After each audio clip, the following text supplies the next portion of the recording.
Ladies and gentlemen.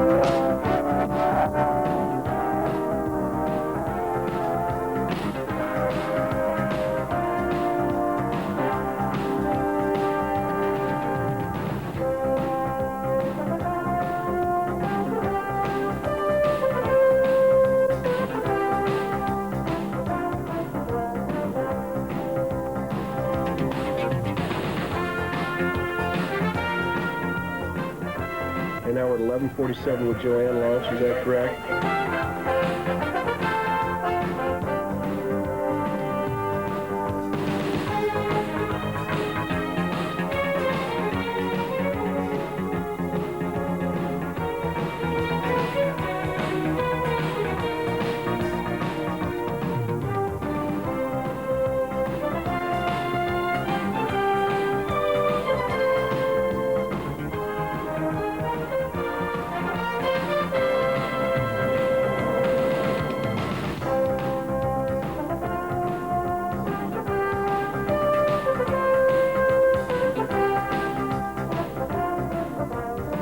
At the Hillsboro Airport today, and there is a lot of activity out here. Boy, is there ever. Pilots preparing for flight, planes refueling, and mechanics making all those little last-minute adjustments, and the crowds, thousands and thousands of people pouring through the gates, everybody trying to get the very best seat. I'm Gary Hill. And I'm Kim Singer. We'll be your host today for all the non-stop action and excitement. You know, Kim, they say that every time you turn around, another plane is taking off. It is one of the top 10 air shows in the entire nation. You bet it is. It is the 1989 Maxwell House Rose Festival Air Show at the Hillsboro Airport. It's magic in the air.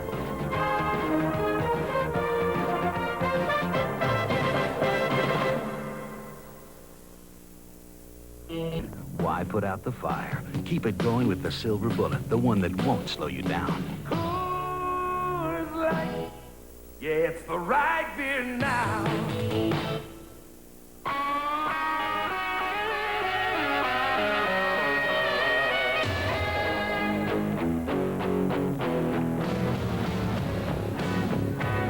Introducing the import pickup you've been waiting for.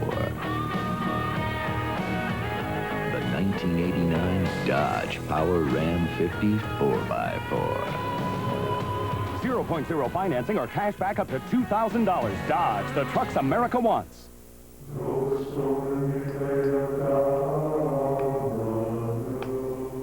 Where is it written that a big bank must be inflexible? Thou shalt not break the rules or take a shortcut. At U.S. Bank, we think rules that put policies and procedures ahead of people were meant to be broken. U.S. Bank, we're unbeatable.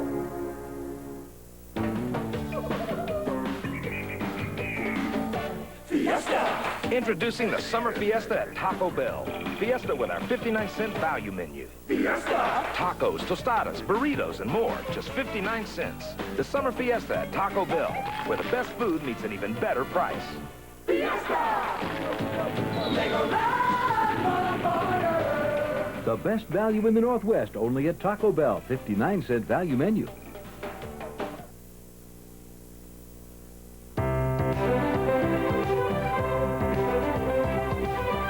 Portland, Oregon. It's a city we natives are proud of. Rain or shine. Nestled in the Willamette Valley, close to the sand and surf, as well as high elevation thrills and chills. Minutes away from the year-round beauty of the Columbia Gorge. Portland is a sophisticated urban center that hasn't forgotten the importance of inner beauty. Part of that inner beauty is the city of Portland's Rose Gardens. In the early 1900s, Portland, the city of roses, began a celebration of the city's beauty that has grown into today's Rose Festival, a 3-week-long event that boasts something for everybody.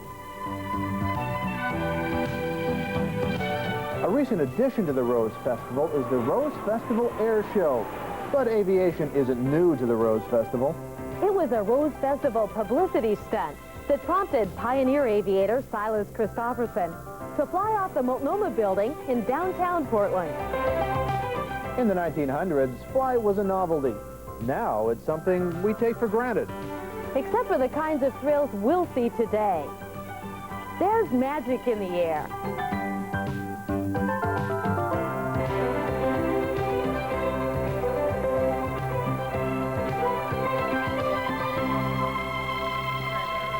As if by magic, that's the theme of this year's Rose Festival, and the atmosphere here at the Hillsboro Airport is certainly supercharged. We have it all here today. Wing walkers, aerobatic teams, even one brave soul who learned to fly just in time for this show. And a braver one who made his first parachute jump. But you don't have to be in the air to get in on the act. Everyone here is enjoying the ground displays. Anything and everything having to do with airplanes. And we think you'll especially enjoy the special stories that our camera crews gathered from all over the country on the Airshow acts you'll see here today. But first, let's check in with Phil Cassidy and Rod Anders. They're here in Hillsboro today, making the rounds of the Airshow displays.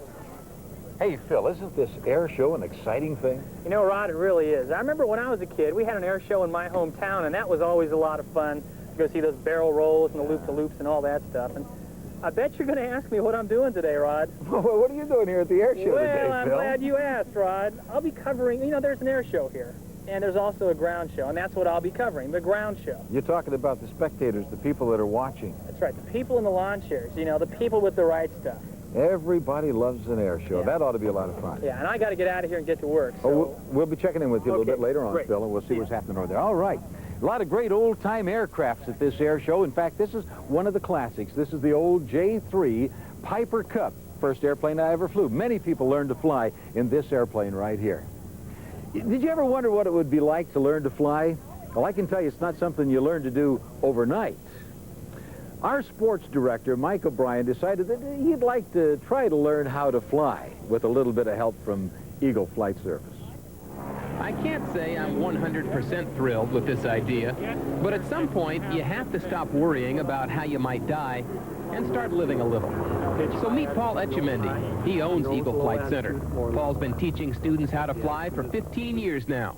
He knows right where to start, trying to get me to relax. All of us have had fears of flying, all of us. The difference between getting a license and not getting a license is people are willing to overcome those fears. It helps to understand why flying is safe. One reason is the pre-flight inspection. Before every flight, the pilot makes a thorough check of the plane. Today, Paul spots potential trouble behind the propeller, the beginnings of a bird's nest. See the dried twigs? Yeah.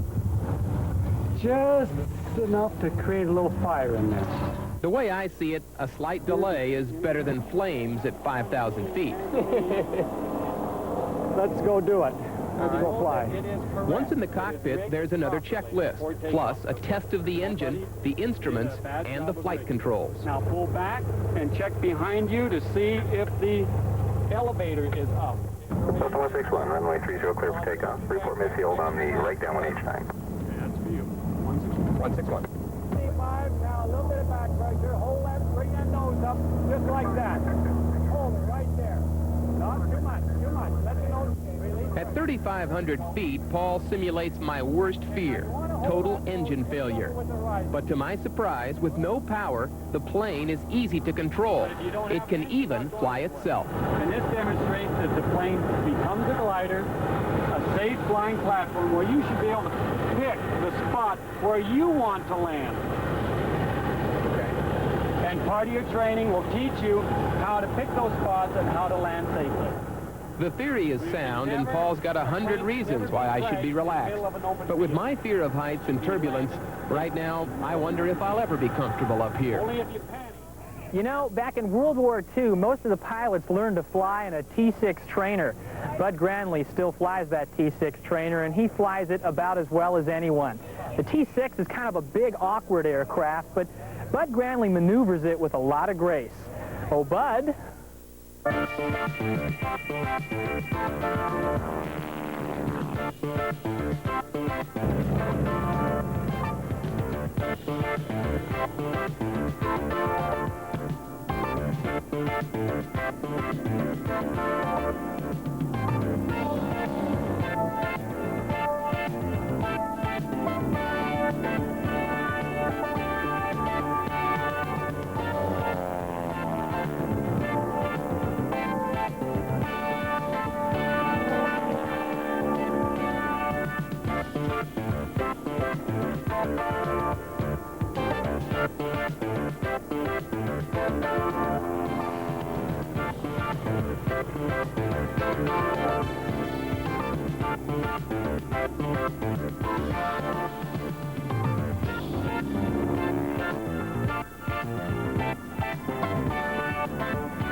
It was the first state to stop litter with a bottle bill.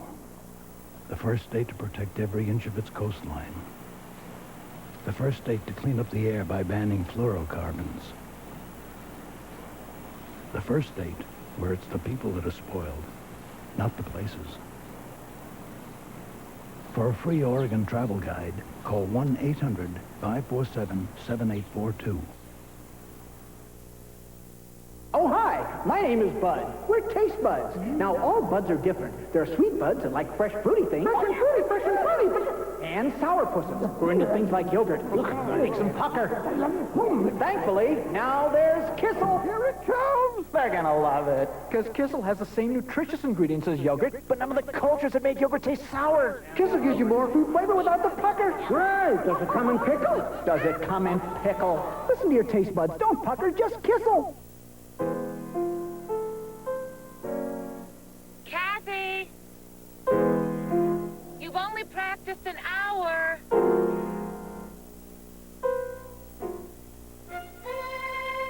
I can't hear you.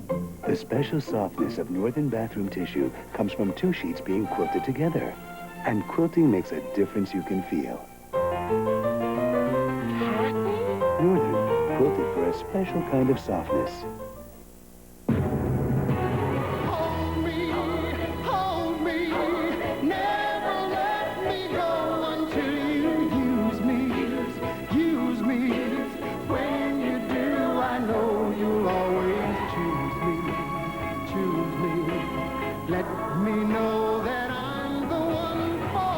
U.S. West Direct Yellow Pages, the one that gets used.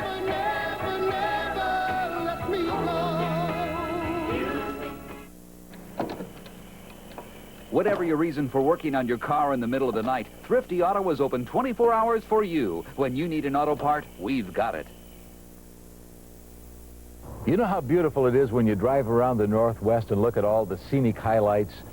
But you know, it takes on a whole different perspective when you get up in the air. I've been flying around the Northwest here for over 35 years, and I tell you, it's breathtaking. I think it's very inspiring every time you go upstairs and take a look at the beauty of this area. Why don't you join me, and we'll take a little flight around the area, and I'll show you some of the highlights.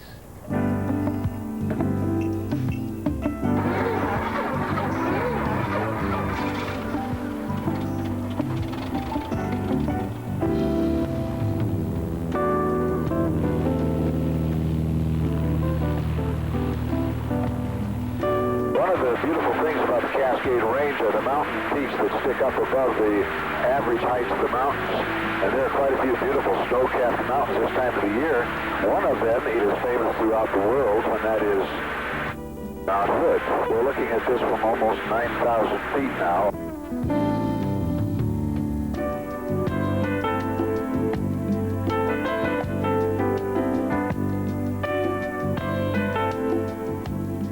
Now, if you just take a look out to the right over here, you'll see Timberline Lodge.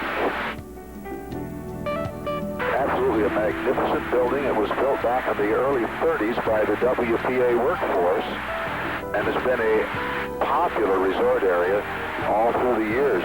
Mount Hood, of course, has some wonderful skiing. In fact, Mount Hood, I guess, boasts one of the only year-round downhill skiing sites in the United States.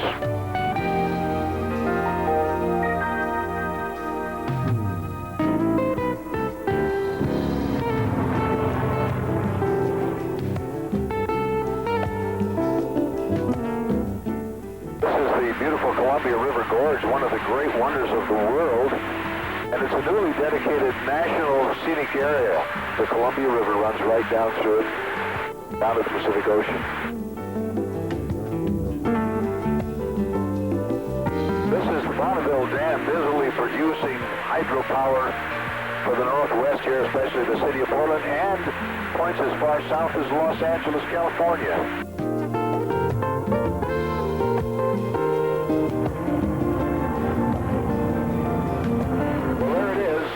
Mount St. Helens.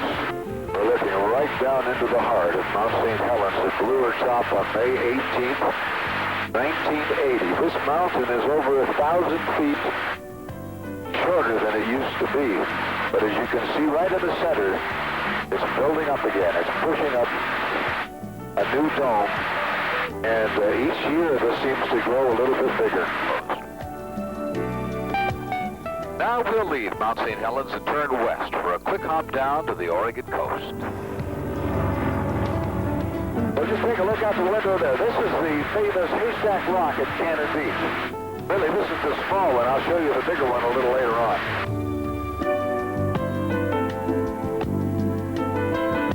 Now we're coming up on the big Haystack Rock. Rock is a little less than a mile out into the ocean, actually maybe about a half a mile. And it's actually quite a bit larger than the rock at Cannon Beach. There's an Indian legend that has it that it was the point of Cape Hiawatha, which extended on out there, and that the Indians used to be able to ride their horses out to this Haystack Rock. Earlier this morning, the Airshow's old warbirds were launched out of the Hillsboro airport. Kim and Gary joined the Dawn Patrol. This is the Airshow's version of the Dawn Patrol. You know, as a kid, I used to read an awful lot about World War II aircraft, but I've never seen them up close before. For me and a lot of other people, this is a real treat today. I might mention to you of interest here, a little trivia. That airplane has taken off now. The twin is the famous Douglas B-23.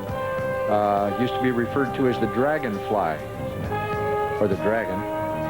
And it's a very rare type airplane, and it's nice to see one of only about, I think, 2 flying in the world.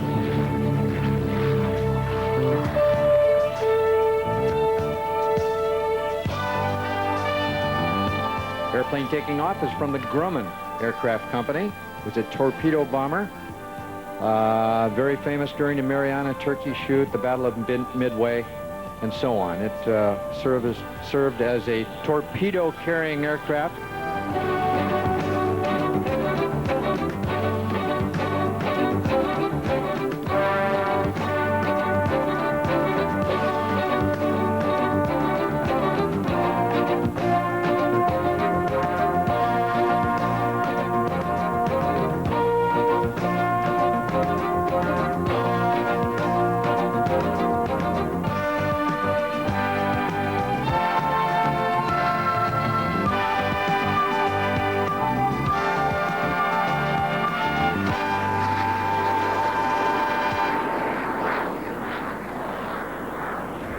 These people are lined up to see what the inside of an airplane looks like. Our own Mike O'Brien not only got a chance to do that, he is learning how to fly one.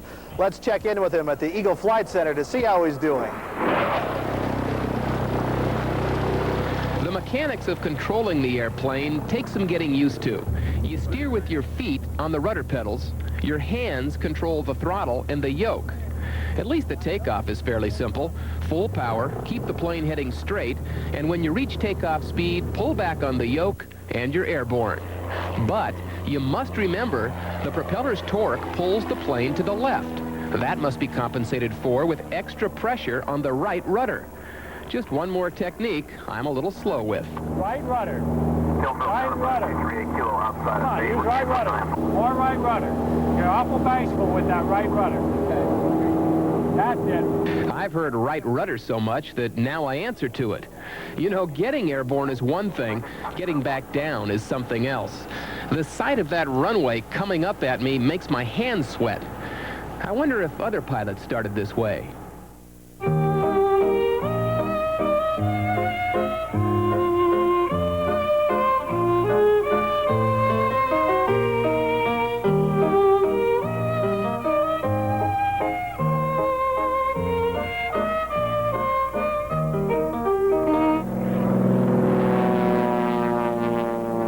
According to his daddy, Jim Franklin began flying while still in diapers.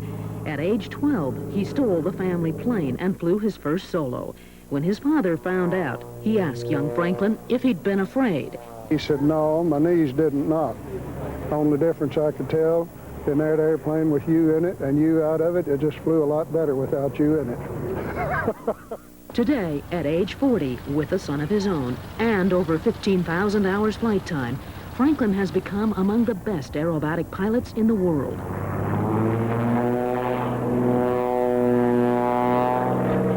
His prize is a 1937 Waco. No advanced aerodynamics here, just an ear-busting black and silver biplane packing a powerful 600 horsepower Pratt & Whitney.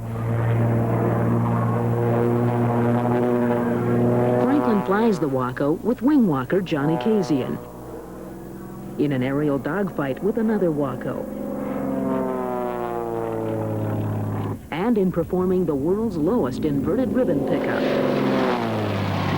That's kind of what I've built my reputation in the very beginning on, was my inverted ribbon pickup.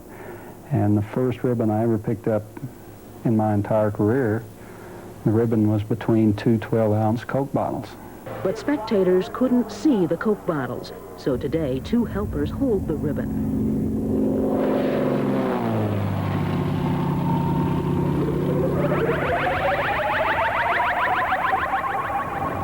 Franklin's popularity hit new heights with the Space Age Act, flown in a super sleek Aerostar. Dressed in black, Franklin becomes Tsar, an alien from outer space. We have a real variety of acts, which is really an advantage in this business, because one year you'll go to an air show and you might do Tsar and the wing walk and the solo, and then the next year they may want the dueling Wacos. So you can alternate and still be going back to the same air show every year, but taking back different acts each year.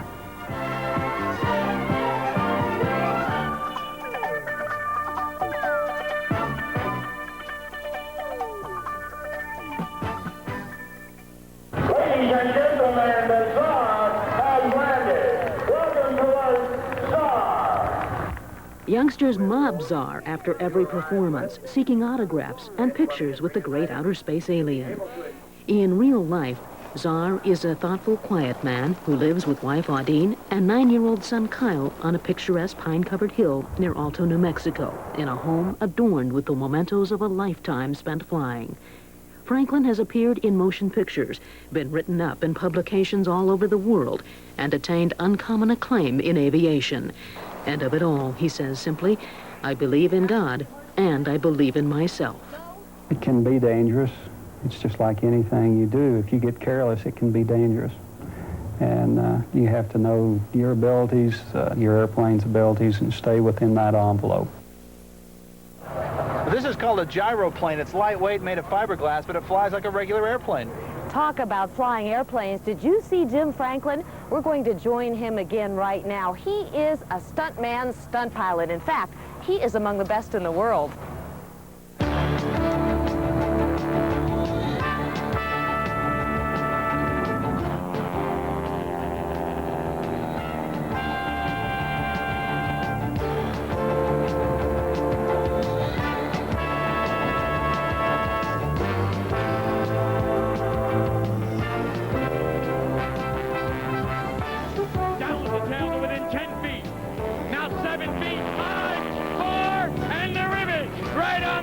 The world's lowest ribbon pickup.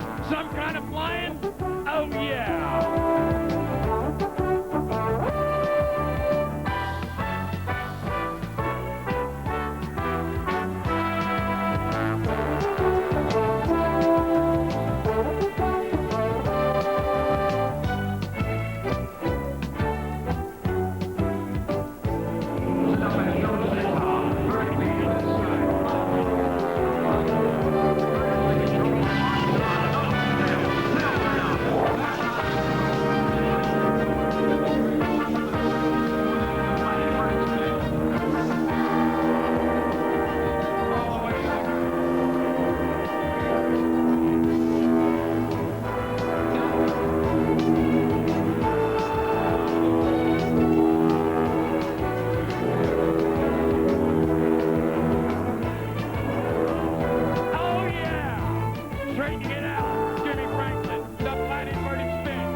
at about 40 miles an hour. Tucks the stick back in his lap. Comes over the top. Snap roll on the way down. Less than 3 seconds through 180 miles an hour.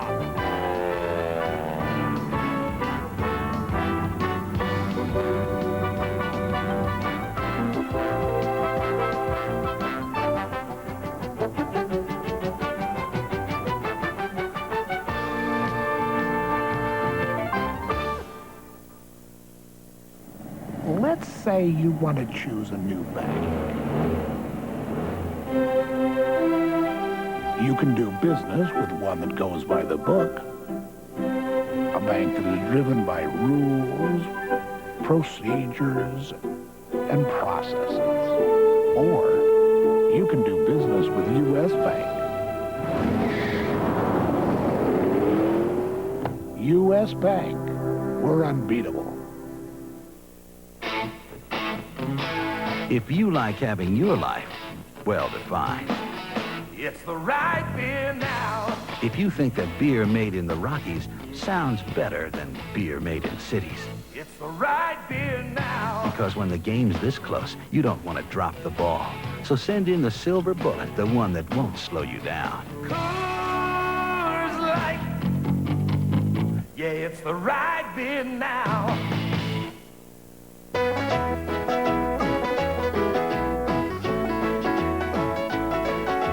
Summertime when the weather is hot, you can stretch right up and touch the sky. When the weather's fine, we got living on our mind. We're having good times, living easy in the summer's really fine. We're always happy, life's for living, yeah, that's our philosophy. We changed this picture to make a point about a legendary beauty. But unless you look close, you'd never see it. That's true of Alaska. Even after the oil spill, the things you come here to see and do are unchanged. From Columbia Glacier to Mount McKinley, the Kenai Peninsula to Ketchikan, Alaska is still home to spectacular fishing, wildlife, and scenery. So come to Alaska this summer and see one of the most beautiful faces on Earth, Alaska. Space. Those damn stars. Why'd they have to come between us? The vast frontier waiting to be explored. All I ever really wanted was a wife. These are the men and women that pioneered the boldest chapter in history. We've got the entire world watching this. James Garner heads an all-star cast. Space. James Michener's Space premieres Monday night at 8 on KPTV 12. Welcome back. I'm Kim Singer. And I'm Gary Hill. Right now, aerobatic glider pilot Nancy Blank's preparing to launch. Well, she's getting ready, though. Let's check in with Rod Anders and see what he's discovered among the collector planes and warbirds. Then it's on to the performance of Nancy Blank.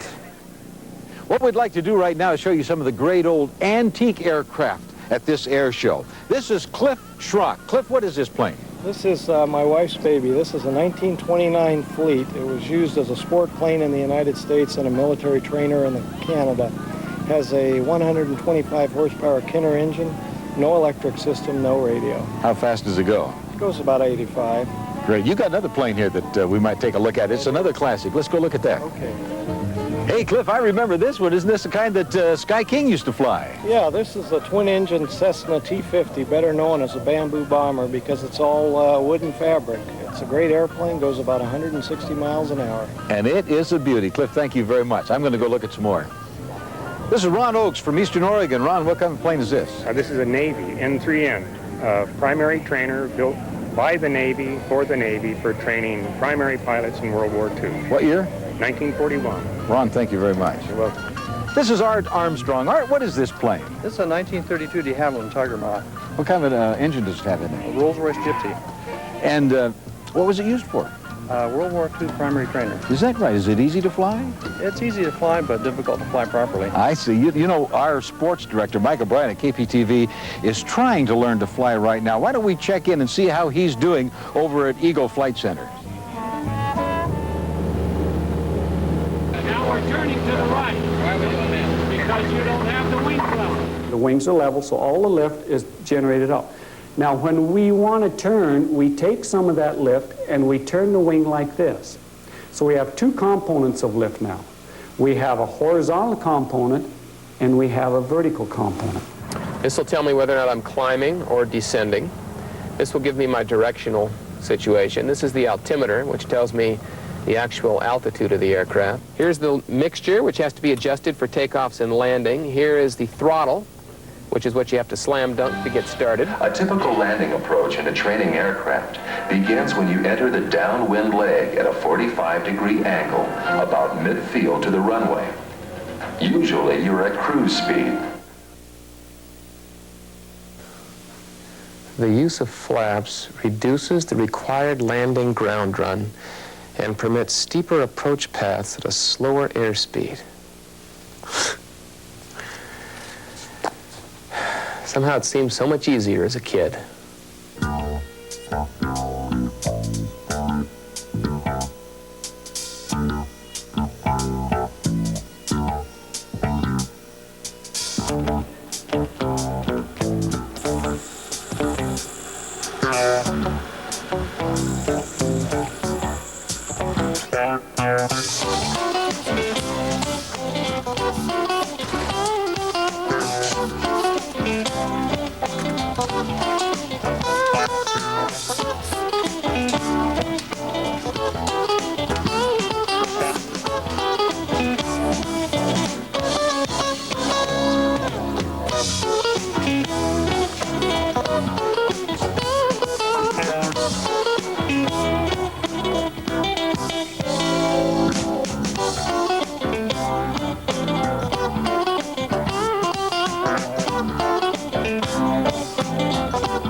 You know, there's no way they're going to allow the general public access to these high-tech modern airplanes to do barrel rolls and loops, but, you know, the general public still can do their own stunts on the ground. What do you say, guys? Hit it.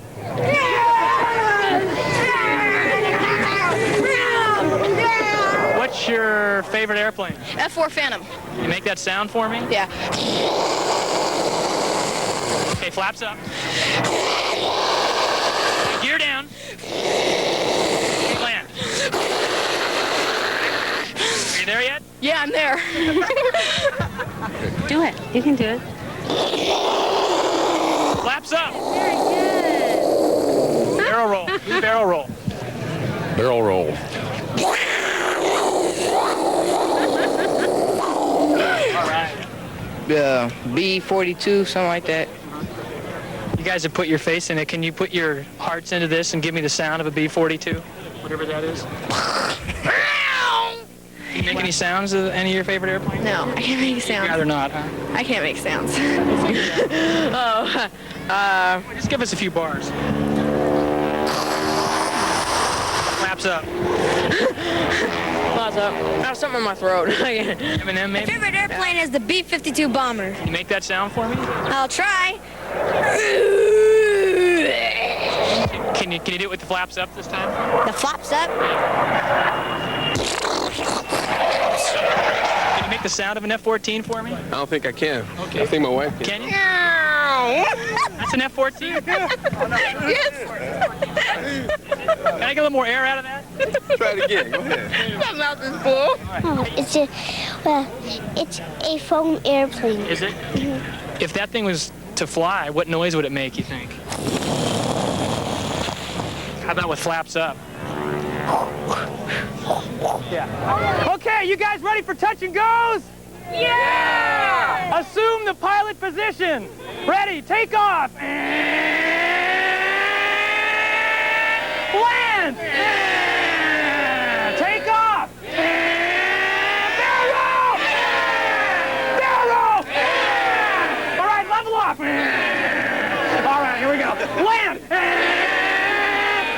give yourself a hand!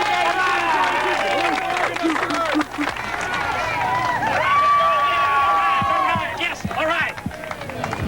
Ladies and gentlemen, we have just seen the most high fives ever recorded at an air show. It's on videotape. We have proof. Finally, some peace and quiet. You know, gliders are also peaceful and quiet. Excuse me, son, can I borrow that glider you just happen to have there? Yeah. Thanks, bud. You know, these things can also travel great distances. I wonder how far this one will go.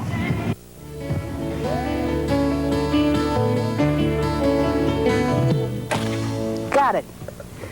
We're here on the floor of the Arizona desert, home to one of the world's greatest glider pilots.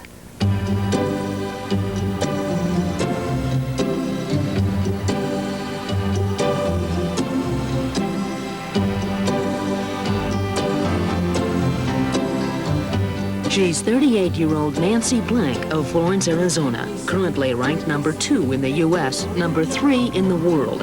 It was Nancy's husband, Hugh, who began her love affair with gliding when he bought her a sailplane ride 10 Christmases ago. He had some doubts whether I'd really like it or not because I'm the type that isn't crazy about heights, but I loved it, absolutely loved it. Nancy weighs only 120 pounds, so she has to wear a 24-pound parachute and add metal ballast to the front seat of her glider to maintain the critical weight and balance needed for aerobatics. She flies a sleek Grobe 103 Twin Acro with a 57-foot wingspan. There are instruments in her glider, but she seldom uses them, preferring to fly by feel. You're just gonna pick Ready. the wing up. Close. Close.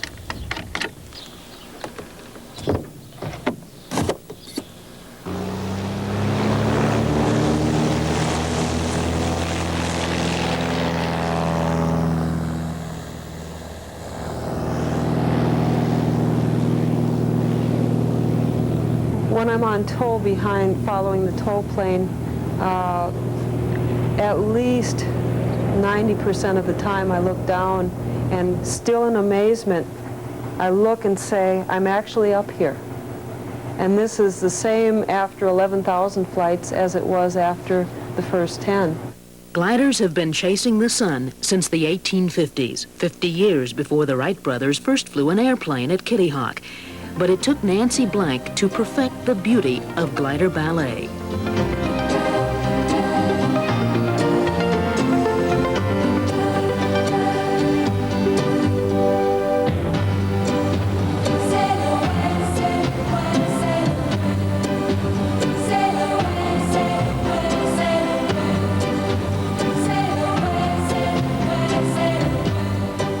Nancy spends hours each day soaring over the Arizona desert between Tucson and Phoenix, training for air shows and teaching students. But when day has ended, her day is far from over. 7 days a week, she delivers newspapers at night with the help of her handicapped husband. The newspaper delivery is as simple as it sounds. That time of the day at 2, 3 o'clock in the morning in the summertime is the best weather in Arizona. Blessed with a positive outlook and a will to win, Blank has soared to the top in international glider competition, in 1987 placing 3rd in the world and opening the door to women as international competitors. We now compete as pilots. There's no separate men's and women's categories. We're pilots. And that made it terribly worthwhile. A motion picture company has purchased the rights to tell the touching story of how Blank broke the sexual barrier in glider aviation. Now, after years as a competitor, Nancy Blank begins her rookie year on the Airshow circuit, sponsored by Post Cereals and the Soaring Society of America.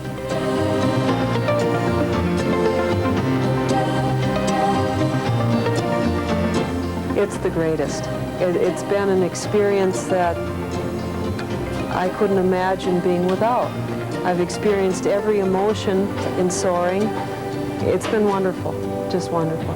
Let's watch now as Nancy performs for us to music chosen especially for this air show. Over the rainbow, way up high, there's a land that I heard of a lullaby. Somewhere over the rainbow, skies are blue, and the dreams that you dare to dream really do come true.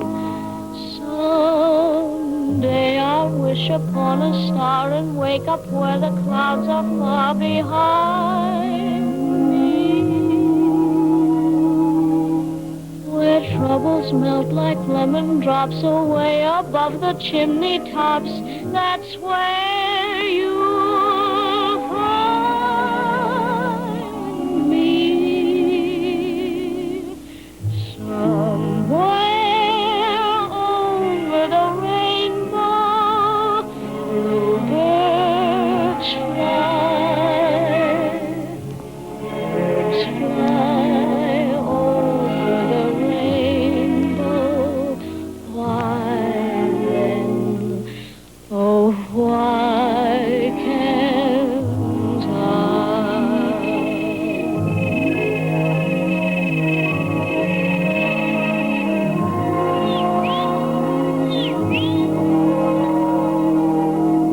If happy little bluebirds fly beyond the rainbow, why, oh, why can't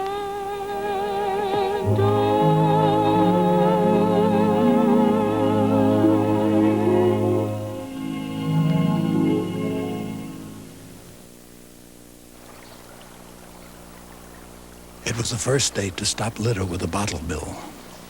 The first state to protect every inch of its coastline.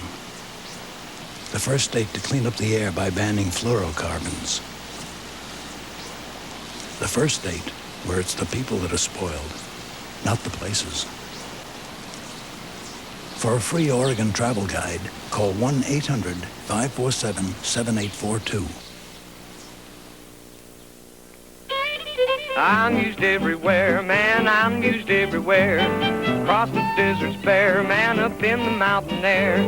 People all declare, man, I'm used everywhere. I'm used in Brighton, Clarkson, Stapleton, Tulsa, Pendleton, Madison, Denison, Alamosa, Hot Springs, Rock Springs, Soda Springs, Pocatello, Fargo, Pueblo, Provo, Walla Walla, Sioux City, Rapid City, Junction City, Moose Lake, Crater Lake, Devil's Lake, Salt Lake, for Pete's sake, I'm used everywhere. It's the one that gets used. U.S. West Direct.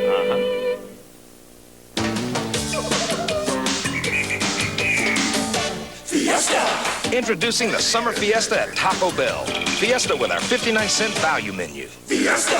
Tacos, tostadas, burritos, and more. Just 59 cents. The Summer Fiesta at Taco Bell, where the best food meets an even better price. Fiesta! The best value in the Northwest, only at Taco Bell. 59-cent value menu. Hi, are you shopping for a Father's Day gift? Me and my mommy are. Well, G.I. Joe's Big Father's Day sale can save you over $50 on a golf set, including cart and bag. Gosh. Save 20% on all golf shoes. Gee. How about a Sunbeam gas barbecue? Mmm. Or get him a tool chest and save 25%. He'd like that. So what are you gonna give your dad? A present from G.I. Joe's. Yeah? And a big kiss.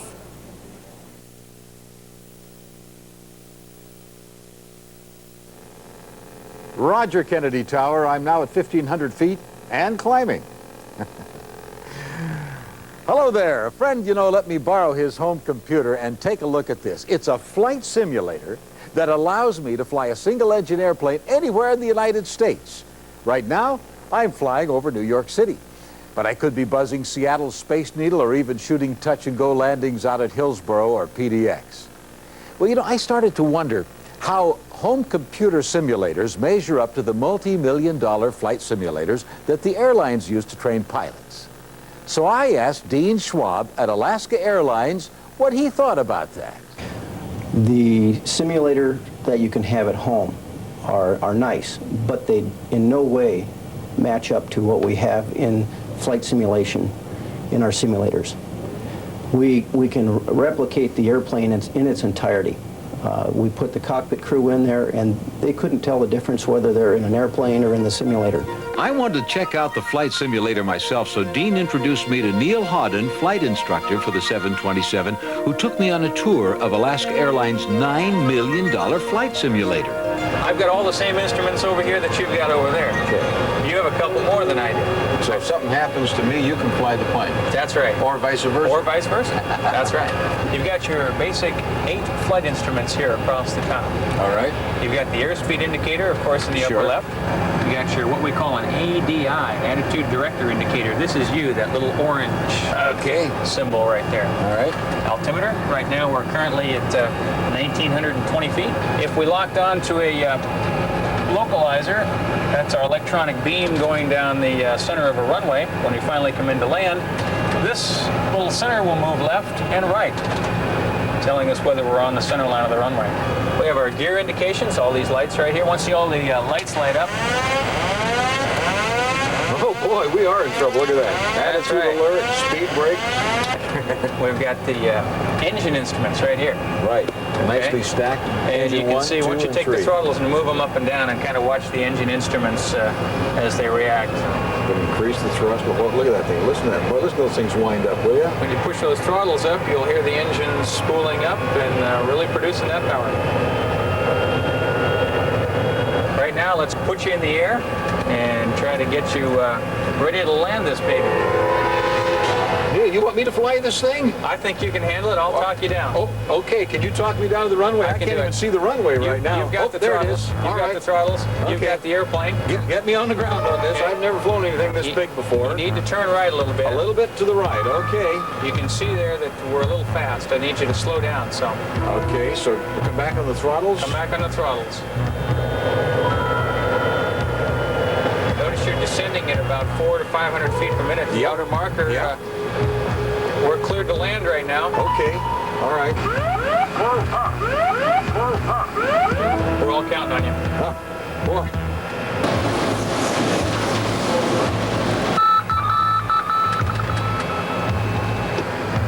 The runway should start to appear in front of you. Do you see the runway? I see it. Well, that thing comes up in a hurry, doesn't it? Okay, now we better line it up a little bit. Okay. Need to go right a little bit. A little more right. Okay. You're rocking your wings too much. All right. Going down at 900 feet a minute. Pull back a little bit. Keep the throttles right where they're at. All right. There's the little one. Okay.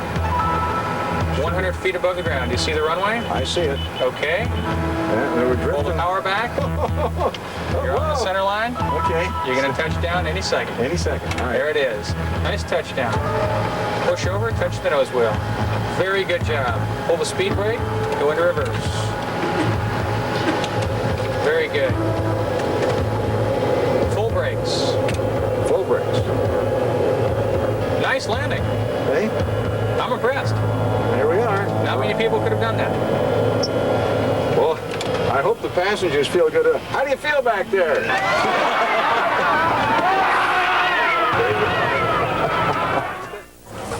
Behind us is the F-14 Tomcat. Some say it's the real star of the movie Top Gun, but it is one of the hottest planes in America's military arsenal. The state of the art has come a long, long way since the birth of aviation some 75 years ago. Let's meet some of the people who remember the early days. We tend to think of history in terms of dusty old books and libraries. We forget the best part, people. The real people behind the dates and events that make up our history. In the case of Northwest aviation history, that would be people like Dorothy Hester Stenzel, the female outside loop record holder set with 69 outside loops in 1931, Art Whitaker, a forefather of aviation business in Portland, and Danny Greco, a former stuntman and mechanic. In the beginning, there were pilots flying quirky little planes, and it looked like fun. My birthday is the 14th of September, and it was about the 10th of September that someone told me that there was a place you could go and get a ride. That was in 1927. It was down on Mock's Bottom, and I could see the airplanes flying, and I started running. I was sure they were either going to crack up or run out of gas before I could get my ride.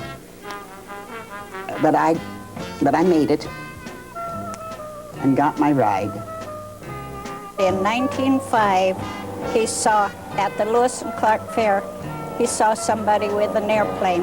That's when he first got interested in flying. Even back in the early days of aviation, the public considered flight a form of entertainment. In Portland, air shows were held on weekends and could be seen from miles around. And on Sundays, he'd hold me until last, and then I'd fly and show him. It was always in Oregonian. They were nice. They'd have a little piece in the Sunday paper and say, today, Dorothy's going to try to do this, or Dorothy's going to try and do that. I flew with Tex Rankin's Airshow, and I did this crazy flying act and also skywriting.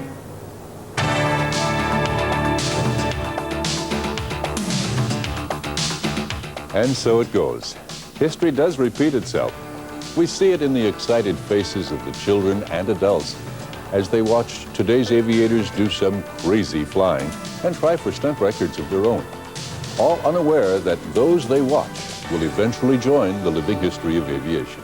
Flying has definitely changed a great deal since the early days, but Dorothy Hester Stenzel, who we just saw, still holds a record for inverted outside loops. Well, you know, later this summer, Joanne Osterud is going to try to beat that record. Sylvia Stenson talked with Joanne recently.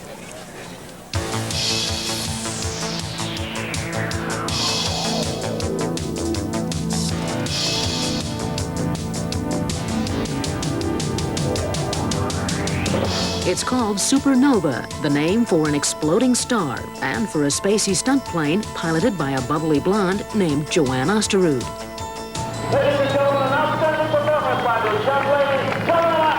For 18 years, winning the admiration of airshow audiences throughout the U.S. and Canada, Joanne took her first flying lesson in Hillsboro, Oregon. And I flew with a lady instructor. At that point, it was $5 for an introductory flight. And it was a pouring down rainy day, and she took me up even so, and we just went around the pattern a couple of times. Since then, the weather hasn't changed a bit, but Joanne has climbed on top in her aviation career. Now considered one of the top woman stunt pilots in the world, she was selected only the 6th woman in the U.S. to fly for a commercial airline, employed today as a flight engineer for United Airlines aboard the Boeing 727, balancing her airline career with a heavy schedule of air shows. They're both airplanes, first of all, and so the basic skills are the same, but it's like driving a fine luxury car during the week and then going out on your dirt bike on the weekend. But make no mistake, the Supernova Hyperbike is no dirt bike. While the plane looks boxy at first blush, it's state-of-the-art in aerodynamics. The fuselage is basically a wing, and it flies too. 40% of the lift comes from the fuselage. If you look at the space shuttle or any spacecraft, they're rather ugly and boxy looking. Or the new stealth fighters, they're also very square and boxy. So I think this airplane's way ahead of its time. Boosted by a nitrous oxide injection system, the craft is endowed with a cockpit reminiscent of a Mercedes-Benz. That's polished wood, not plastic. Okay, ready?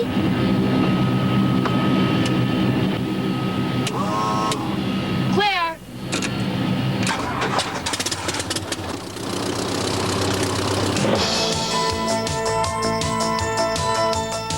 The acrobatics is great fun. It's like flying. It's as close to really flying yourself as you can get. Roll Mount Hood upside down and shake the cobwebs loose, and it's a great feeling. Only 5'3" and 100 pounds, Joanne Osterud has logged over 10,000 hours of flight time. A graduate of Portland's Reed College, Joanne makes her home in Oxnard on the Southern California coast. She's single, devoted to aviation, believing something her father once told her. The only things worth doing are those which take real passion. And the more you put into it, the more you get out of it. And aviation's something where you can do that.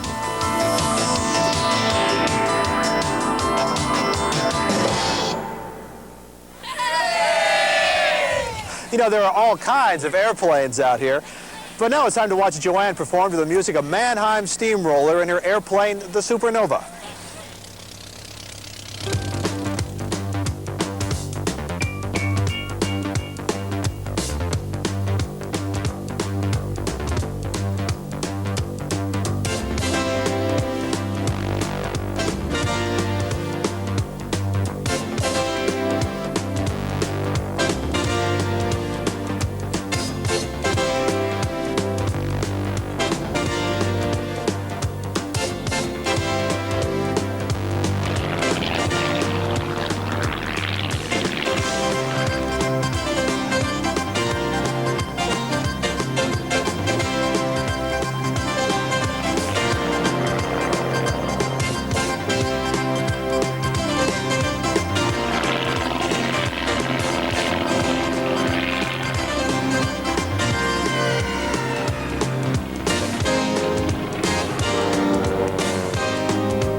is it written that a big bank must be inflexible? Thou shalt not break the rules or take a shortcut. At U.S. Bank, we think rules that put policies and procedures ahead of people were meant to be broken. U.S. Bank, we're unbeatable. If you don't want to slow down on your way home, It's the right beer now. if you think having fun means jumping in with both feet, It's the right beer now. you realize that in some sports, you can't call a timeout. So call for the silver bullet, the one that won't slow you down. Coors Light. Yeah, it's the right beer now. Mine? Really? Well, needs a little work, but it's all yours.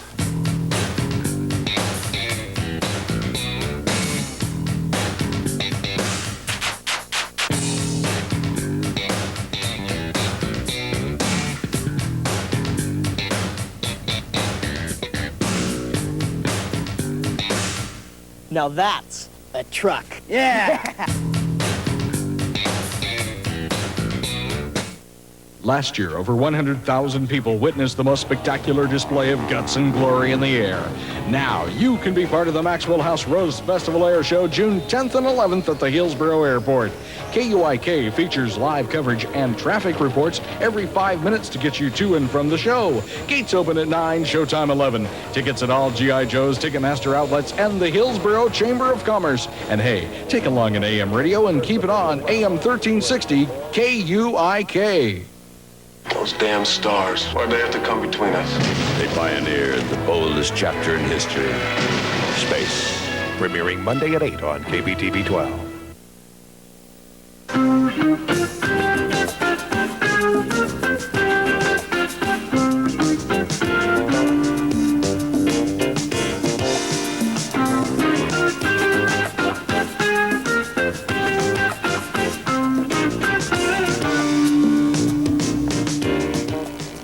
It's great. It's great for relaxation.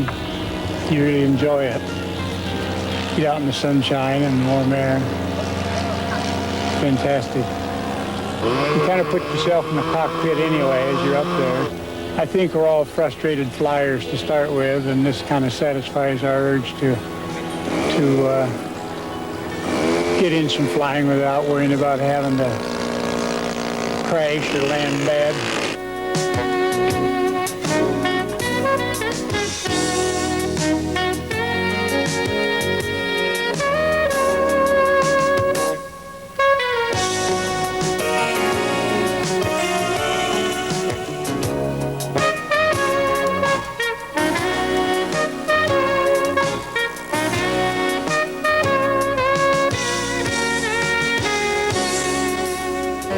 I just get a lot of pleasure out of building one and watching it fly. And this one here is basically a new plane. It's got, less than 20 minutes of running on it.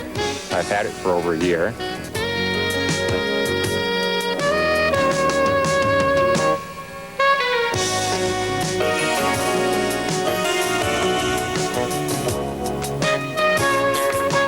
Yeah, settle down there.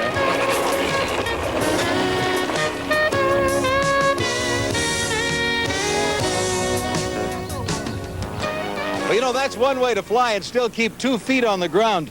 But here's a gentleman that has probably spent as much time in the air as he has standing on the ground. A little while ago, we caught up with Wally Olson. They flew by with that F-18 over there a little bit, too. He was doing some... F-18? What's an F-18? F-18, that's that Navy's latest plane, and they fly it on and off of the carriers. And... Oh, yeah. Yeah. You mentioned carriers. I remember that now. Wally Olson is one of the great old-time pilots still flying every day. And I asked him how the F-18 compares to the old Jennies. The only thing I have to say, the Jennies what started this off. That's Mark Hunter. That's the pilot right there. How do you do? And Wally Olson, he got that Jenny over there. do? See, he got right. 2 airs of history Howdy. there. This is 18. F-18. What percentage power do you have on your approach? Probably about 87% or so. Only at an air show like this can you span over 70 years of aviation history. That's just right. That's right. Rockers don't get any, the valves don't get any oil. You have to oil them by hand every time you fly.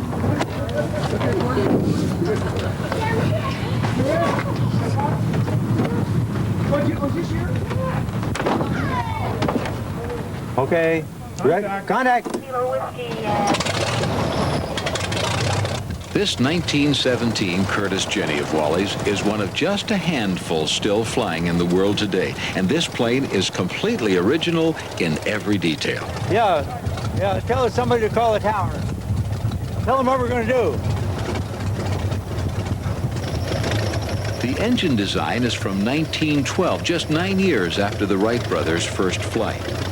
It's a 90 horsepower Curtiss OX-5 engine. The plane weighs 1,400 pounds, will carry 22 gallons of fuel, and has a maximum speed of 55 miles per hour. Well, that's Wally Olson of Evergreen Airport in Vancouver. And you know, I can understand somebody flying for years and years and years, but I can't understand somebody stepping out of a perfectly good airplane. And that's exactly what our Lars Larson did.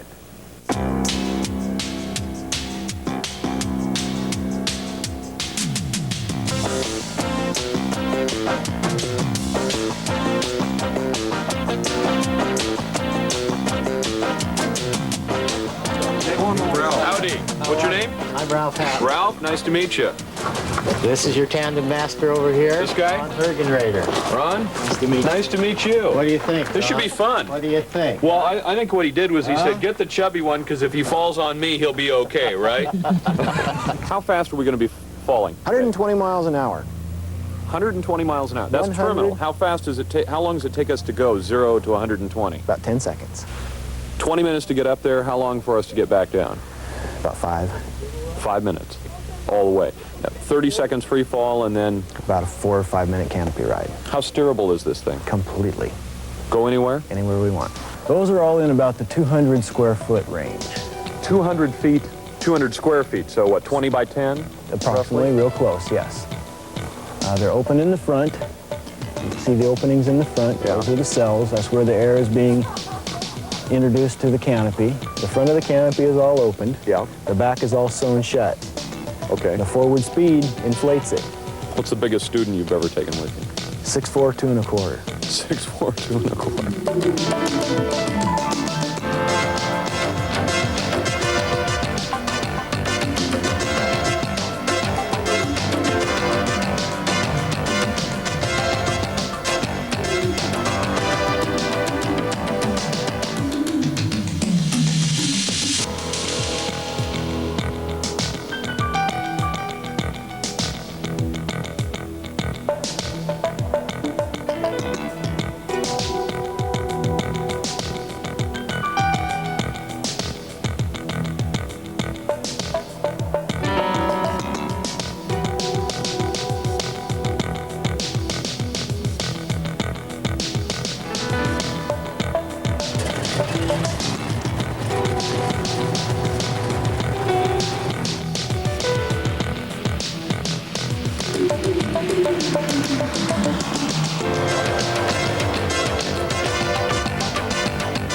brakes too soon.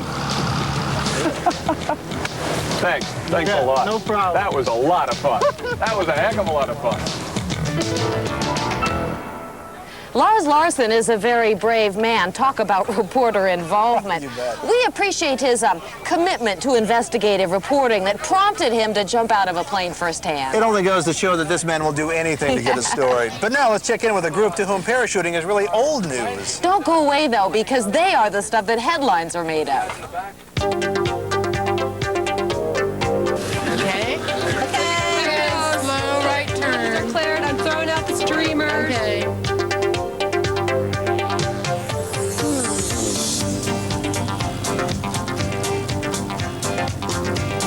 It is the shooting stars. Okay, as they're coming down, they have a two-stack, which is one on top of the other, and it looks like they're maneuvering perhaps to stack all four of the jumpers right on top of each other. The third one is in position.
It was the first state to stop litter with a bottle bill. The first state to protect every inch of its coastline. The first state to clean up the air by banning fluorocarbons. The first state where it's the people that are spoiled, not the places. For a free Oregon travel guide, call 1-800-547-7842. It had to be used. It had to be used. I hunted around and finally found the one I would choose. Sometimes it's abused, but always it's used. So fun to peruse, the one that we choose. It had to be used. It's the one that gets used. U.S. West Direct.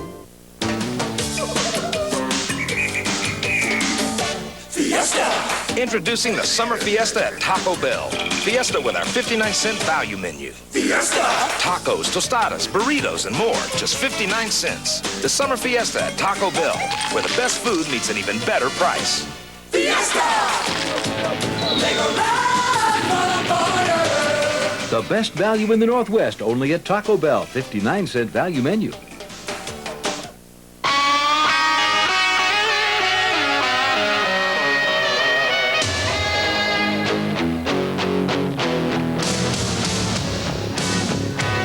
Introducing the import pickup you've been waiting for.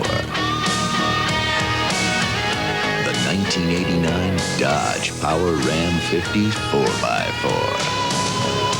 0.0 financing or cash back up to $2,000. Dodge, the trucks America wants. Have you ever wondered how they make Superman fly in the movies? Or how they make actors appear to hang from the windows of tall buildings? Or dangle beneath a flying airplane? Well, in most cases, some kind of trick photography is used to produce the illusion that the actor is in mortal danger, when in fact, the actor has never left the safety of the studio. If the job was well done, the movie audience is not conscious of the camera trickery. The audience accepts what is shown on the screen as being real. Suppose we wanted to show an actor standing on the wing of a flying airplane. Well, first you need an airplane. How about this? Let's use this model and see what it would take to produce the illusion of flight. Now we need some background footage. We shot this from the roof of Channel 12's broadcast center right in the heart of beautiful downtown Portland. In order to combine our model airplane with the moving background video, we'll employ a special effect which, in television, is called a chroma key. The model is placed on a green background and is lit. So far, the image of our flying model airplane looks like this. Electronically, we can eliminate all of the green from our picture, and that leaves our model just hanging in limbo. Then we'll insert the background footage behind the model, and we've created the simple illusion of an airplane in flight. Now to add the human element, I'll volunteer to be the daredevil wing walker. I will? Read your contract, Gene. Well, all right, why not? Everything for the show. The first thing I could use is a little help, though, from the wardrobe department. Oh, come on, get serious. What am I, flying over water?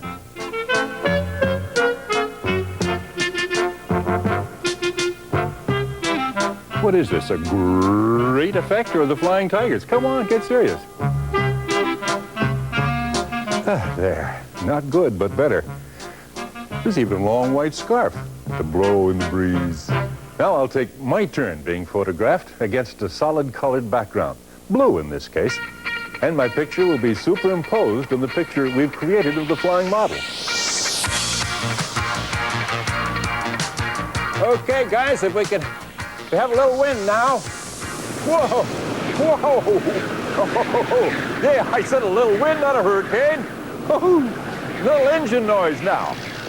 Ah, that's it. That's it. And there you have it. Man and machine soaring through the skies. Oh. So, without leaving the studio, we created a quick special effect without risking life or limb. Now, another way to achieve this particular effect would be to find someone who is crazy enough to actually walk on the wing of an airplane in flight while being photographed. You know, using a stuntman in this way would certainly produce the most realistic scene. Whoa. But the trade-off is the tremendous increase of risk.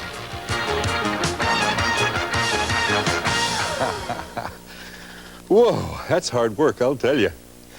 The 1989 Maxwell House Rose Festival Airshow is thrilling to watch precisely because men and women have the courage to face these risks live in front of an audience that numbers in the thousands.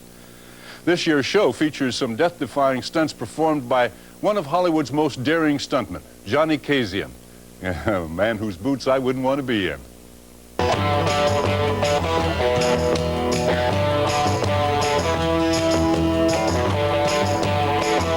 These boots belong to wing walker Johnny Kazian. You've seen him before in dozens of motion pictures, doubling for Robert Redford in The Great Waldo Pepper.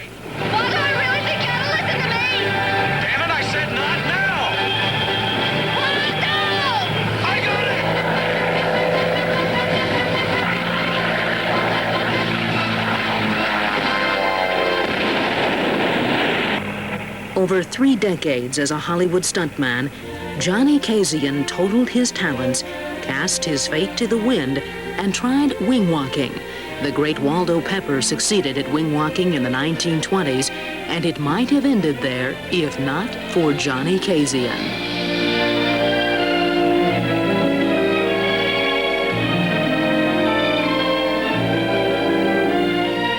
I found a way to work in the speeds that we're going at today, which we are traveling at times, Jim Franklin and I, up to 225 miles an hour with me on the outside of the airplane. Kazian has now spent almost 2,000 hours on the outside of an airplane, more time than any other human being in history. But it's time at home he treasures most, on his ranch in Idaho, catching trout, collecting antiques, and keeping in shape. At age 56 and a grandfather, Kazian runs regularly, often jogging a mile forward and then turning around and jogging a mile backward. Oh, it's great stuff. Good for your legs. Kazian holds a degree in engineering, but he never sat behind a desk. His front office is the wing of Jim Franklin's Waco.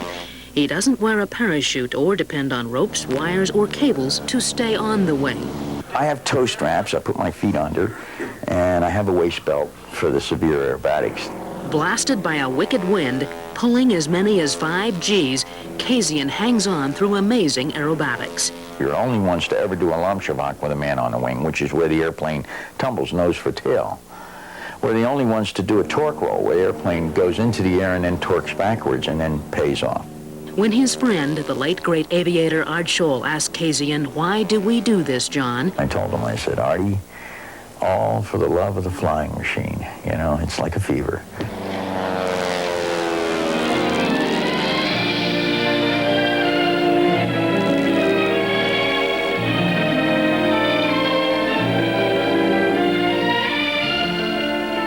I will do this until my body starts to tell me, or my mind starts to tell me, you're not capable, because I am not a damn fool. And they can call me anything they like. Call me crazy, they can call me a freak, they can call me a death wish, they can call me anything they like, as long as they applaud when I'm done, you know. And that to me is one of the biggest payments you can get, is to make 20, 30,000 people happy all at the same time. It's an unusual feeling. There you see Johnny out in his familiar position. Yes, that's him on the outside of the airplane.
Jim Franklin, Johnny Kazian. Let's give him a big hand.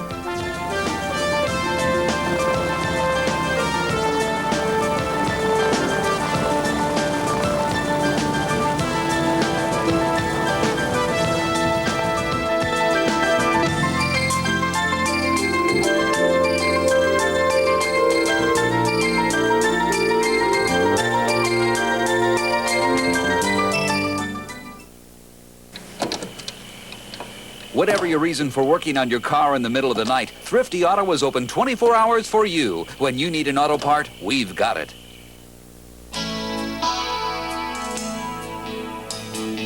It's the right beer now, but not now. It's the right beer now. Definitely not now. Coors Light, it's the right beer now. And absolutely, positively not now. No way. Hey, Dave, let me give you a ride home. Let's say you want to choose a new bank. You can do business with one that goes by the book. A bank that is driven by rules, procedures, and processes. Or you can do business with U.S. Bank. U.S. Bank. We're unbeatable. We changed this picture to make a point about a legendary beauty. But unless you look close, you'd never see it. That's true of Alaska. Even after the oil spill, the things you come here to see and do are unchanged. From Columbia Glacier to Mount McKinley, the Kenai Peninsula to Ketchikan, Alaska is still home to spectacular fishing, wildlife, and scenery. So come to Alaska this summer and see one of the most beautiful faces on Earth, Alaska. A canine comes to the rescue. This dog saved my life. He barked and woke me up just in the nick of time. And now the dog is Dan's best friend. That little guy's #1 in my book. That little guy is #2 on your shoe. Can our hero be housebroken? Or has Dan bitten off more than he can chew? Coco chomped Danny's hiney. It's a dog's life. Not tonight. I have rabies. On the next Night Court. Night Court, Monday night at 7:30 on KPTV 12. In January, Oregon's Air Guard will see a changing of the Guard as its F-4 fighter jets are replaced with a more maneuverable F-15s. But the old planes are still in good working order with service to spare. So let's follow Sylvia Stinson to Davis-Monthan Air Force Base, where the F-4s will be preserved in the desert like jet-age mummies. That's right. They're sealed with tape, the engines are kept running with oil, and they're checked periodically. That's how they preserve them for future use or sale.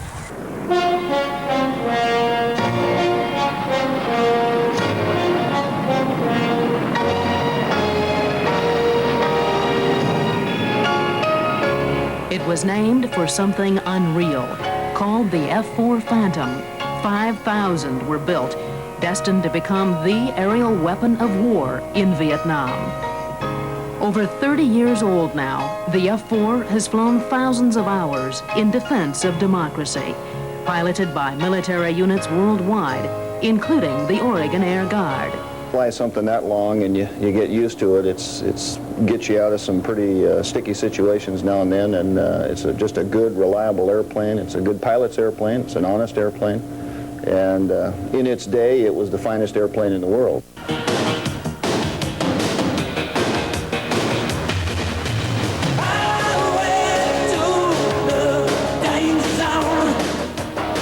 The Oregon Air Guard has flown the F-4 in repeated international competitions to the honor of Top Gun. They'll fly the F-4 on one of its final missions at the Maxwell House Rose Festival Airshow. The F-4 is being retired, replaced by the technologically advanced F-15. This fall, the F-4s will lift off a last time en route to Davis-Monthan Air Force Base in Tucson, Arizona.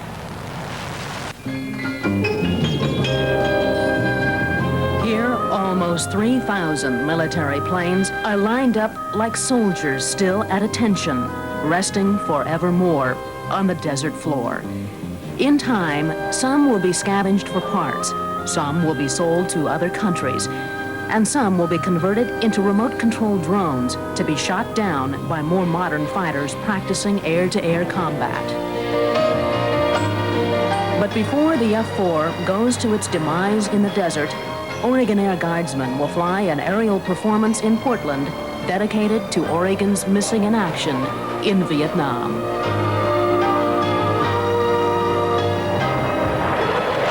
What could be more symbolic of that time than the venerable old F-4? It's a marvelous airplane, and certainly the people we're saluting, some of those folks probably were in the F-4 at the time of their demise.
Flying's an activity enjoyed by a wide range of people, and Carl Hay is a man who has opened flying to even more people. Carl's a local pilot, and he's disabled, so he invented a device to help the handicapped get airborne. He has a special understanding of the challenges that face the disabled flyer. We had an opportunity to meet with aviator Carl Hay, a man whose determination has put him, so to speak, back on the horse that threw him. It was an airplane crash that left him a paraplegic, and it's now flying that he uses as a form of recreation. I was being trained as a military pilot at the time, and we managed to crash in a training airplane. But you kept on flying? It took me a while. It took me about 2 years to actually get back into it, and a lot more years than that of real careful listening to that engine before I was convinced that it wasn't going to fail. But Carl, who is a paraplegic, does fly with the help of a gadget he developed that allows him to fly using only his upper body. Carl, this is the little gadget right here, the main thing that makes possible for you to fly this airplane. Yeah, that's right. You also had to modify the brakes. That's right. And so with this and hand brakes, you could fly this plane just like anybody else. That's right. You designed this yourself? Yeah, I did. Is that what most pilots do when they need something, or are there some such attachments available in the marketplace? Yeah, there are a few attachments. There is an attachment that's available for most Cherokee aircraft, which are made by Piper, and there's an attachment that's available for quite a few of the smaller Cessna single-engine airplanes. What can you tell me about handicapped pilots? Do you have any idea how many of them there are in the country, or are there quite a few? Oh, there are hundreds. I don't know. I belong to a group called the California Wheelchair Aviators, and they are probably the most active group for disabled flyers. And I think they have a roster of something over 200, so there are quite a few disabled pilots around. Carl runs his own company that adapts another sport to the needs of active disabled people. Well, the company is Access Designs, and I make a hand cycle that's used by disabled people all over the United States. The last time we saw Mike O'Brien, he was regressing to his childhood. He was playing with little airplanes. So let's check in with him now at the Eagle Flight Center and see how he's handling these grown-up toys. Here's your pitch the way it should be. Nope. Get it where you want it. And hold it right where you want it. It's too low now. The pitch is too low. Okay, so I need to fly it. Yes, you still need to do some flying. Okay. Come on, use your rudders. Come on, get your rudders working. That's it. Nose down, it's too high. You got to keep that nose down. Power up, flare. Come on, flare. Use your rudders, come on. Come on, you got to do things. That doesn't help. The seat won't do anything. You can't hang on to the seat. You've got to hang on to aileron and throttle. Okay. Keep flying the plane. Keep flying it. Keep flying it. Keep flying. Keep flying. Keep flying. That's it. Nose up. That. Keep flying. Keep flying. Oh, nice. Okay. Good. Just keep flying. Keep flying.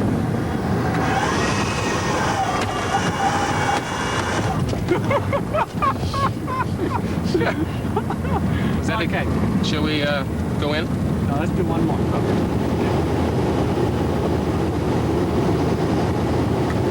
This is a comfortable airspeed for you, 65. Feels good. You got it, good control. This is good, Mike. Good. That's it. Don't give up now. You're getting it.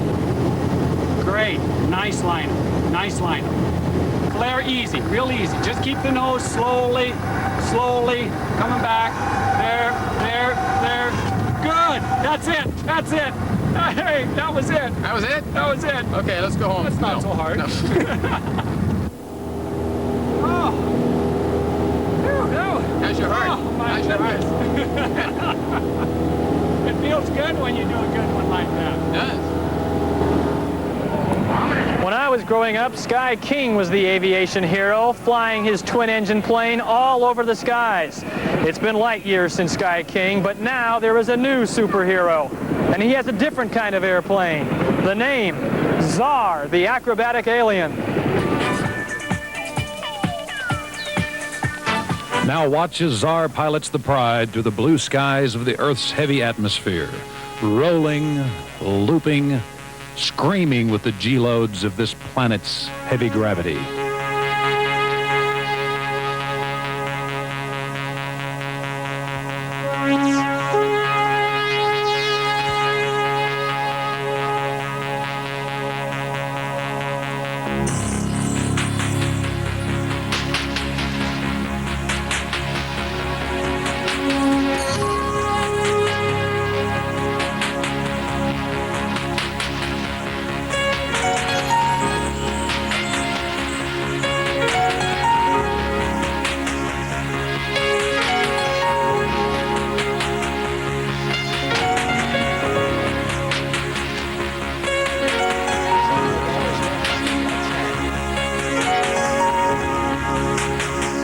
See from left to right and back again as a heavy vapor trail seems to almost write the agonizing story of this princely night.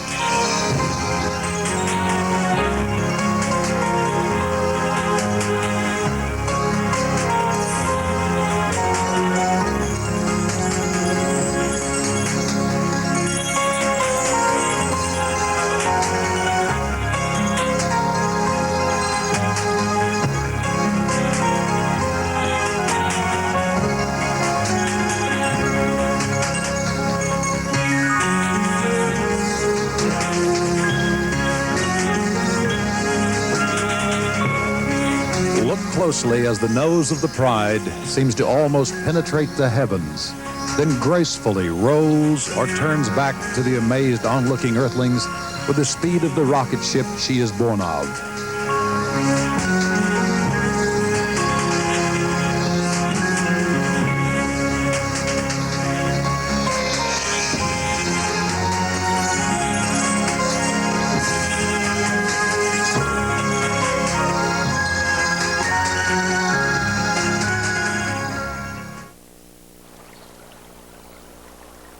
It was the first state to stop litter with a bottle bill. The first state to protect every inch of its coastline. The first state to clean up the air by banning fluorocarbons. The first state where it's the people that are spoiled, not the places. For a free Oregon travel guide, call 1-800-547-7842.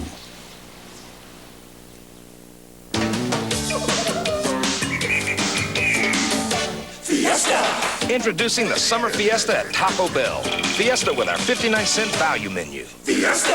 Tacos, tostadas, burritos, and more. Just 59 cents. The Summer Fiesta at Taco Bell, where the best food meets an even better price. Fiesta! Legoland for the border! The best value in the Northwest, only at Taco Bell. 59-cent value menu.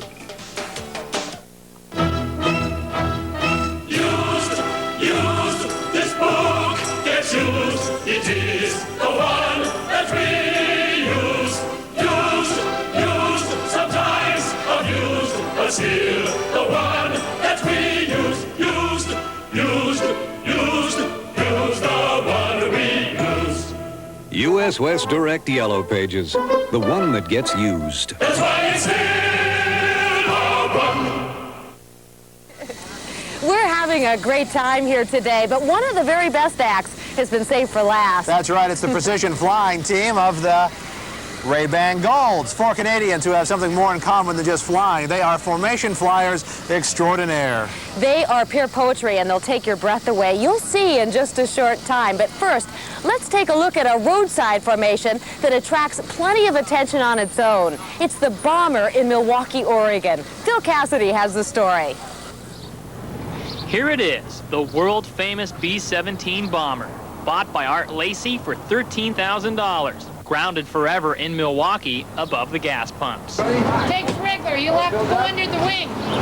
They belong to the people in Milwaukie, Oak Grove, Oregon City. Hell, they paid for it many times. $13,000 anymore isn't a lot of money. And just think of the 13,000s I've made.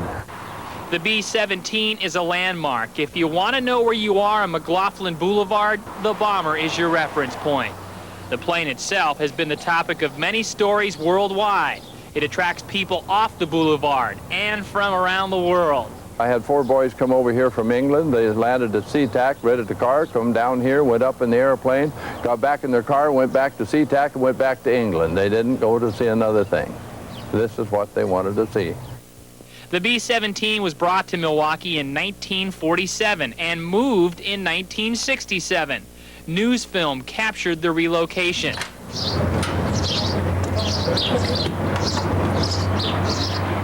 The bomber serves as a bird sanctuary now. It also attracts cars, lots of cars. But then that was the intention. You don't buy a bomber without a reason. It wouldn't do doodly. There's service stations every place, you know that. In fact, they're doing so bad, they're tearing them all down. You've got to have something going for you, or you won't earn your salt. The bomber never saw any action in World War II. It's been in Milwaukee 42 years, and since it's been on McLaughlin Boulevard, the action has never stopped. You can't go to an air show without a few hot dogs, but it looks like a few other people had the same idea. Well, while we're waiting, let's take a look at the Ray-Ban Gold. Sylvia Stenson caught him at their winter home recently.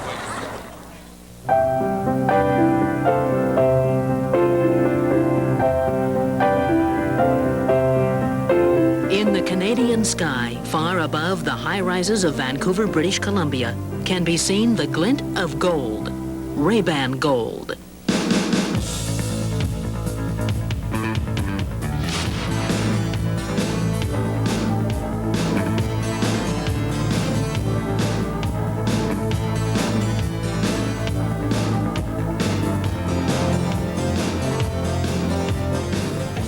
Four black and gold biplanes, popular for the past 15 years at U.S. and Canadian air shows.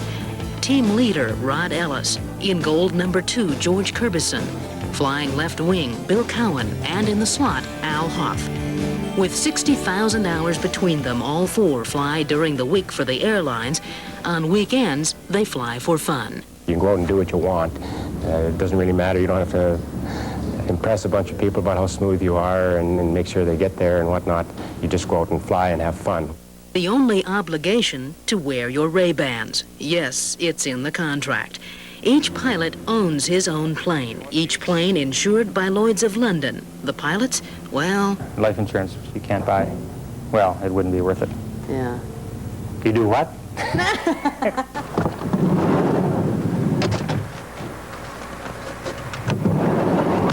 For the Ray-Ban team, the Canadian winter is spent hangared. No team practices, only tedious hours priming the pit specials to maximum performance. We've put in instruments and lights. We can fly night IFR in these airplanes, which normally you can't. We've put in smoke systems, which we convert to a fuel system to give us longer range between shows.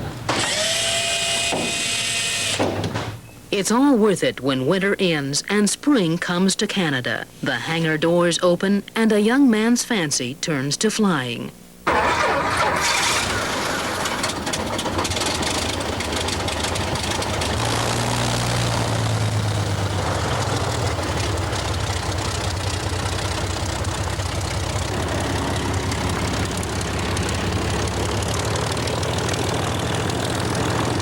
Ungainly on the ground, they make up for it all at altitude, flying a mere 6 feet apart. But these guys wouldn't have it any other way. In fact, the closer you fly to somebody, the easier it gets after a while and the safer it gets. If you're sitting out 100 feet out from a guy and he moves a wingtip, you got to move a whole bunch to stay on the same plane, whereas if you're in really close and he moves a foot, well, then you only have to move maybe 1.5 feet. What makes Ray-Ban Gold really glitter, though, is flying upside down, the only airshow act in North America to fly a 360-degree turn inverted in formation. Al does a maneuver that nobody else does either. It's a rolling 360 in which he actually does a 360-degree turn, only he does 8 rolls while he's doing it. And he rolls one way and turns the other. You don't have time to get frightened. You're too busy. It's 100% concentration, and it's hard work. You come down from our show lasts anywhere from 16 to 18 minutes, depending on conditions. And you come down from 16 to 18 minutes, and you're dripping wet. They've had no accidents as a team, but one in-flight fire now prompts them to wear parachutes and carry fire extinguishers.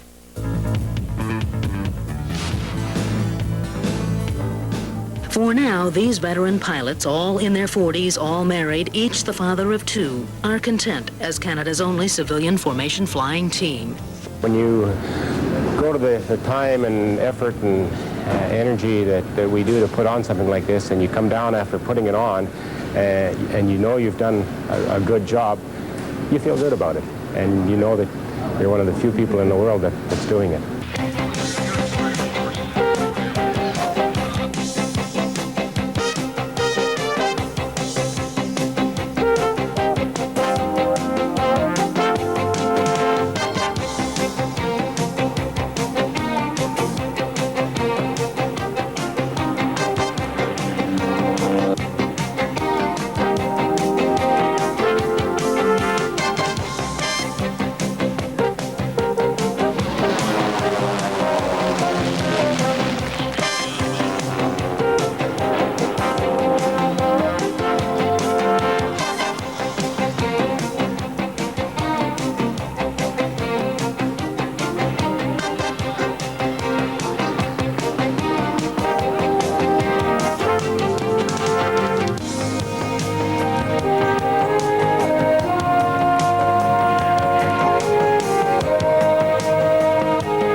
Performed in planes like this are proof that man can do anything he sets his mind to. We know someone who set his mind on learning to fly. Let's check in with Mike O'Brien as he takes off one last time from Eagle Flight Center. Propeller clear.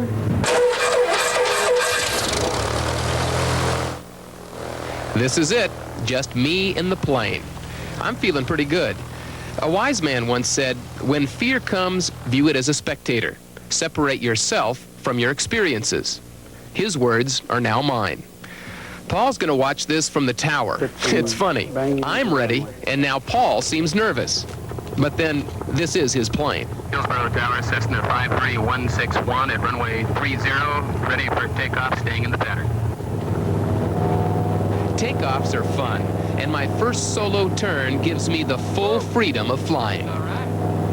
Cessna 161 inbound traffic has you in sight. He'll follow you, cleared for touch and go. 161, this will be a full stop. Cessna 161, roger, number 1 cleared to land. The first 2 landings were fine. One more, and I've soloed. That looks like a good turn to base. He's coming down. Looks like he's doing a good job of monitoring his rate of descent.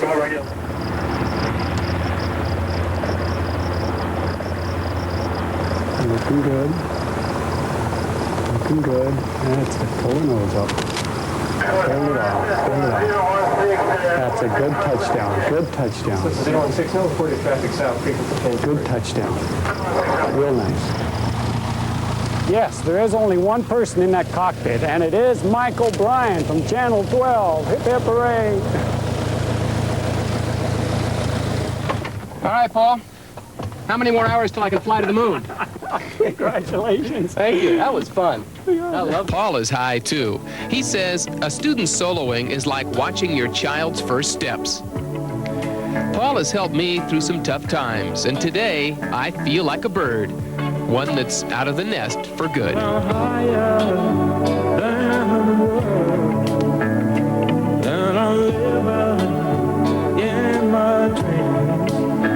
I'm making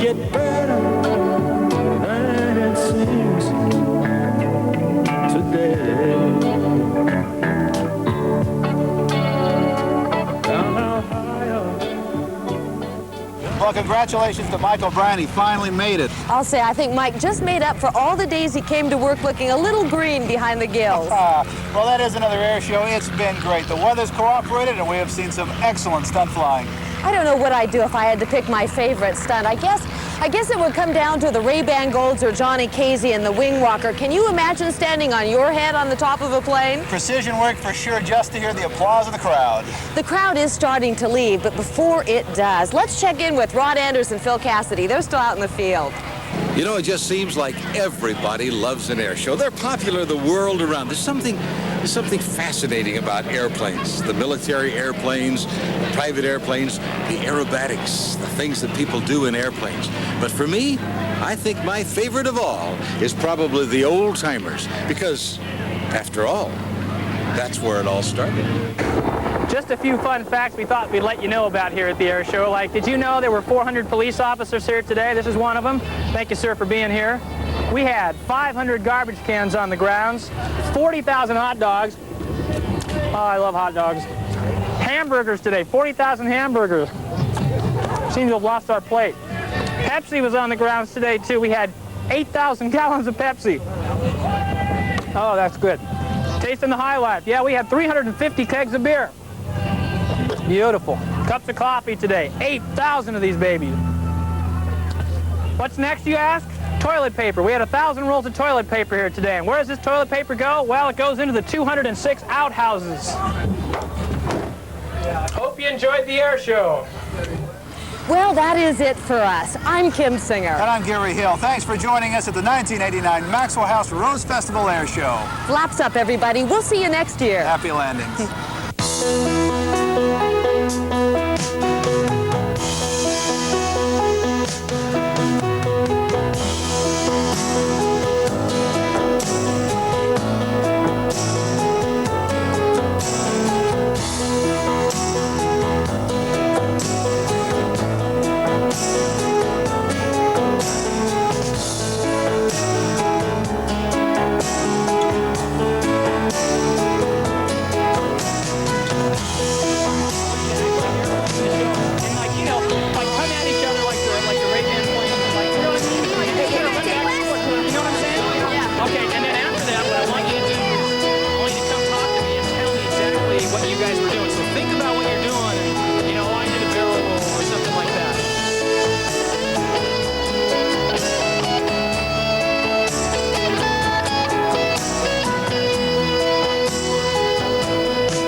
You're such a brat. We will rock you. Are you serious? David! What's the story with Bob and Karen's place? Well, if the buyer can get final loan approval today, we can probably close next week. Will you turn that down? Be nice to your mom. She's giving blood today. It's summertime, and the beat goes on.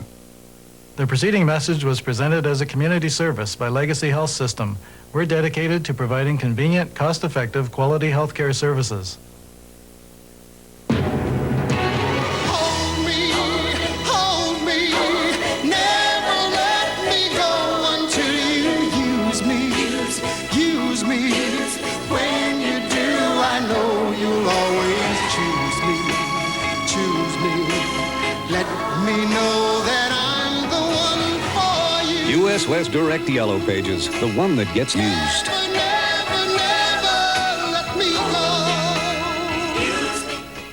Space. Those damn stars. Why'd they have to come between us? The vast frontier waiting to be explored.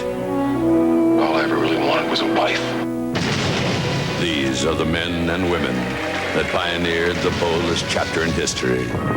We've got the entire world watching this. James Garner heads an all-star cast. Space. James Michener's Space premieres Monday night at 8 on KPTV 12. Think Beyond Talk Show. You remember that weight Oprah lost? That's me. Beyond Higher Consciousness. You got to be Copernicus to understand. This is deep, man. And just have fun. Bring out the Kool-Aid. Let's party. The Arsenio Hall Show, weeknights at 11 on KPTV 12. I was going to take a job with that engineering firm in New York. I got a better offer. I'm building schools overseas. I joined the Peace Corps. For me, it's a dream job. The pace is a little slower than New York, but here I'm getting real grassroots experience. I'm meeting new people and seeing a new culture. It's hard work, but there's nothing like doing what you love and making the client happy at the same time. The way I look at it, the world can wait 2 years for another 40-story smoked glass high-rise.